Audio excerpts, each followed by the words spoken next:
our family's happiness was destroyed by my own sister. She stole my husband and they both suddenly disappeared.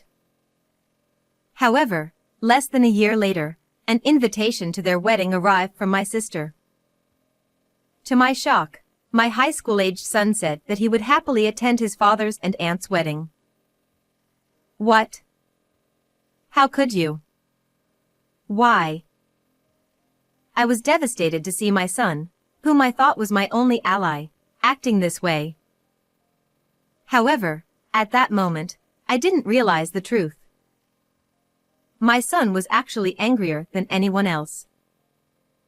I met Shane, who was 5 years older than me, through a friend, and we got married a year later.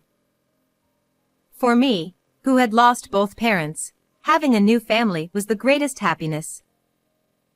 I became a homemaker when I got pregnant, but Shane, being in a managerial position with a stable income, ensured that we didn't have any financial worries. I cooked meals for him and we chatted about trivial things when he came home. We were living peaceful days like that. I thought it would continue like that forever. However, this happiness gradually began to change its form.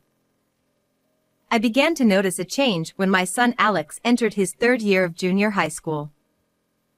Until then, Shane had always come home on time, and we would have dinner together. But suddenly, he started coming home later. I understood that he was busy as a manager. However, when he would cancel family outings we had planned in advance or come home in the middle of them due to work, I couldn't help but feel frustrated too. As Alex grew older and our time together as a family became less, I didn't appreciate Shane's behavior. But when I tried to address it, he would sigh with furrowed brows. Being a stay-at-home mom must be nice. It's my job, so it can't be helped. You get to relax at home because I'm the one working. When he said that, I was left speechless. However, he might not have realized that whenever he came home late, there was always the lingering scent of a woman's perfume that I didn't recognize. Is it really just work? Despite my suspicions, I tried to convince myself that he might have business dinners at places where there are women. But just because I tolerated it didn't mean his behavior would change. I couldn't talk to my son about it, so I decided to talk to my sister Penny. Although we were sisters, she was quite different from me, with a carefree and adventurous personality. She'd changed jobs frequently and moved around a lot. She even missed my wedding because she was abroad at the time. I heard that she happened to live nearby, so I decided to visit her. Little did I know that this decision would drastically change my life. When I headed for Penny's place, I saw an unbelievable scene. There was Shane, who was supposed to be at work, hugging my sister openly right at the doorstep. "Why are you here?" Shane was surprised that I spoke to him, but it was only a moment before he started to become defensive. Who I hang out with is none of your business. Stop making a scene here. While my husband was red-faced and shouting, Penny remained indifferent to it. Ah, you finally caught us. What brings you here so early in the morning? I was filled with questions about how Shane and Penny, who barely knew each other, ended up like this. As I listened to their explanation, it seemed that when my sister had visited our house, I wasn't home, so Shane welcomed her instead. It turned out that it was the first time Shane had properly met Penny, and he fell in love with her at first sight. From there, their relationship began. Don't give me that scary look. That's why you're going to lose your precious husband. As Penny pulled his arm closer, I noticed the faint scent of her perfume, which was the same one that always lingered on my husband's clothes. Shane has been cheating on me with Penny, even lying about going to work. I suddenly got sick and I wanted to leave that place as soon as possible. I feel sick. I don't want to see your face. I'll come to hear your explanation tomorrow, so don't come home today. I somehow made it home struggling with dizziness and I spent the night crying. I got aghast when I headed back to my sister's place after I'd calmed myself down the next day. I rang the doorbell, but there was no answer. So I peeked through the gap in the curtains. I saw the house was completely empty, no furniture or anything. They disappeared unexpectedly. What is going on? How could they do this overnight? Of course I got questions about it, but I realized that if it had been planned in advance, it was possible. They must have set their plans because of being found out by me. I was filled with anger and emptiness. I realized that I had been completely betrayed. I returned home with heavy steps, and I found an envelope in the mailbox. There was a divorce form with my husband's section filled out. I don't have the strength to cry anymore. Afterward, I explained things to my son indirectly, but Alex is already 15 years old. He seemed to understand everything, nodding without much surprise. What Dad has done can't be taken back, but I love you more than him, so you'll be fine. Get well soon. I would have probably broken down much sooner without Alex. The determination to do my best for my son's sake gave me strength. I have him. With that thought, I turned over a new leaf and started working part-time to cover his school fee, putting all my effort into it. When my son successfully passed his entrance exams and got accepted into his desired school, I was overjoyed with him.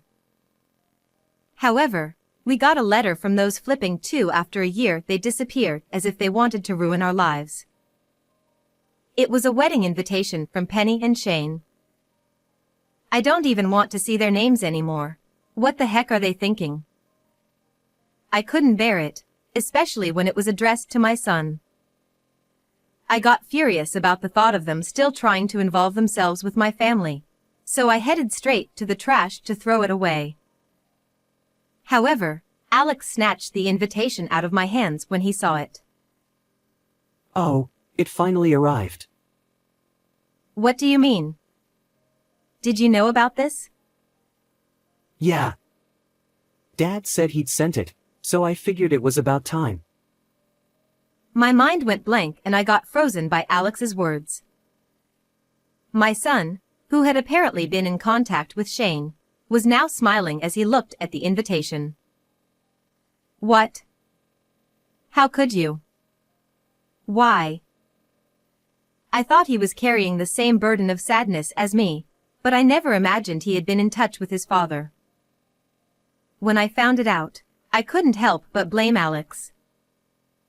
But he remained unfazed. Mom, haven't you noticed?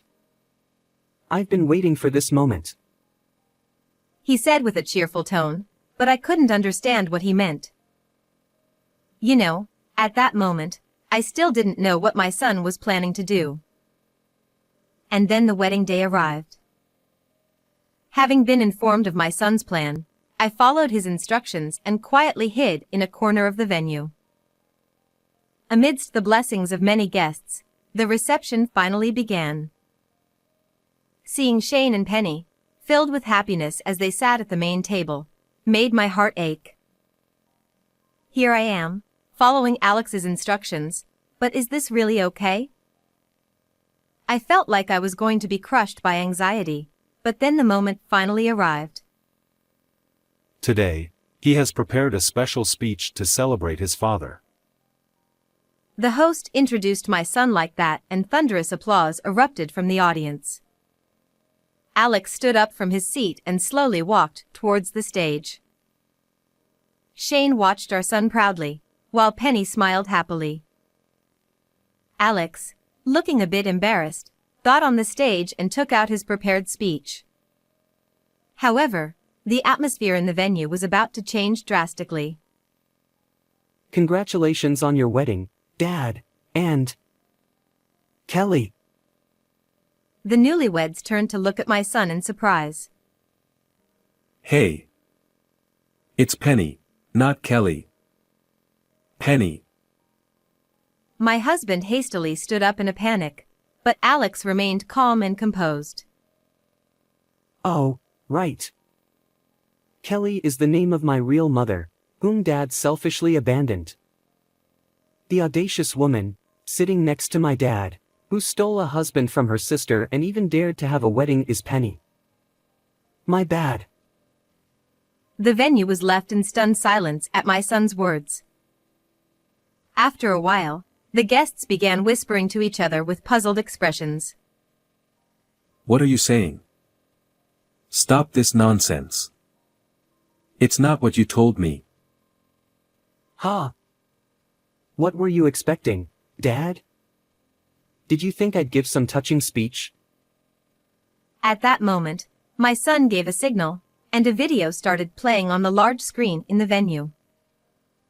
On the screen, it showed my son and husband having a meal at a restaurant.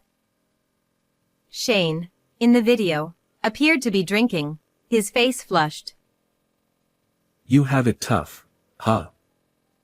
Having such a ugly woman as a mother, who's only good at doing housework. Just leave that house and come to mine. Don't say things like that. But let's keep meeting up like this, okay, Dot? Yeah, sure. Just keep it a secret from that old hag.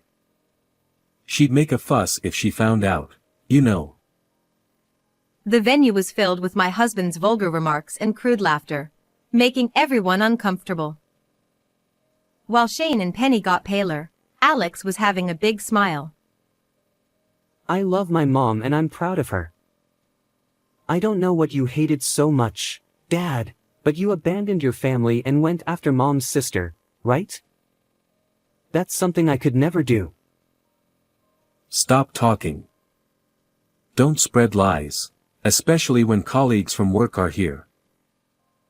Of course, my husband wouldn't be openly discussing the circumstances of his marriage to Penny with the guests from work. Looking at the seats of our work-related guests, I saw everyone with furrowed brows, wearing stern expressions. Be proud of yourself, Dad. You've chosen your own happiness. I think it's amazing to pursue love so passionately, even if it means destroying a family. Despite his smile, I could sense an underlying rage in my son's expression that sent shivers down my spine. He continued by playing various videos and audio recordings. These included the moment when Shane started cheating, Penny's act of seduction, Shane ran away from me, and likely recordings taken during the times he secretly met with Shane without my knowledge. Shane, who had thought of Alex as his ally, had let his guard down and shared various details every time they met. Enough. Is Kelly behind this? You're too malicious. What kind of person are you? Penny's voice rang out as if she were the victim. Finally, Shane reached boiling point, and he stood up from his seat, then approached my son. Watch out. That thought crossed my mind as my body moved reflexively. I jumped in front of my son, taking the slap from Shane intended for him. Are you Kelly? Shane widened his eyes when he saw me, dressed as a staff member, fall to the ground after being slapped. Actually, when we arrived at the venue, my son had told me. Pretend to be a staff member and wait inside the venue. I've told them that you're part of the surprise, so it'll be fine. So, I had dressed in the provided clothes and sneaked into the reception hall. Mom, are you okay? Alex rushed over in a panic and peered down at me with a worried expression. I was supposed to be the one getting hit. Did you provoke him on purpose for that? As my son nodded slightly in response to that question, Shane shouted even more. Are you all in on this? cut it out. Anyone who can't celebrate our marriage can leave right now. But what awaited my husband, who was breathing heavily, was a sight he hadn't expected at all. As some of the guests began to leave their seats, others followed suit one by one. Eventually, even some of the relatives sitting in the family section left the venue without even looking at the bride and groom. The only ones left in the room were his parents. But their faces were contorted with anger. Hey! Didn't you say your ex-wife cheated on you and left? It seemed my husband had painted me as the villain, earning sympathy from his parents and planning to be with Penny. Wow. So you lied about your previous marriage to justify marrying Penny? Well, you see. Well, whatever. You're throwing such a splendid wedding. So, you have money, right? Huh. When I addressed Shane, he turned to me with a foolish expression. Since you suddenly disappeared, I couldn't claim any compensation. Shane, you owe $30,000, and Penny, $15,000. Huh? Why do I have to pay too? As I said this, my sister's face turned as red as an apple, and she raised her voice. Of course. I will settle what you two did with money, so be grateful. Hold on a second. Do you have any idea how much this wedding cost? We were counting on congratulatory money from them, but everyone left, and I don't have any money. Neither do I. I spent my savings on going to beauty salons just for this day. They were all shouting selfishly, but I couldn't care less about their excuses. I'll handle everything through my lawyer from now on. We'll never see each other again, so I wish you the best of luck. I made the greatest sarcastic remarks at the two who could hardly find happiness, and I left the scene with my son. I heard that Shane and Penny faced a rough time afterward. Since they had invited friends, everything was exposed to them, and all of them cut ties with them. Shane received a cold shoulder from his bosses and colleagues who attended the wedding reception, and as a result, he repeatedly made mistakes at work. This led to significant losses for the company, and eventually, he got fired. It seems they are now living together in a rundown apartment. The happiness they took from me faded away, leaving behind only a miserable life. On the other hand, I am living happily with my son. He told me he wanted to become a lawyer in the future. I'll support him wholeheartedly so that his big dream comes true.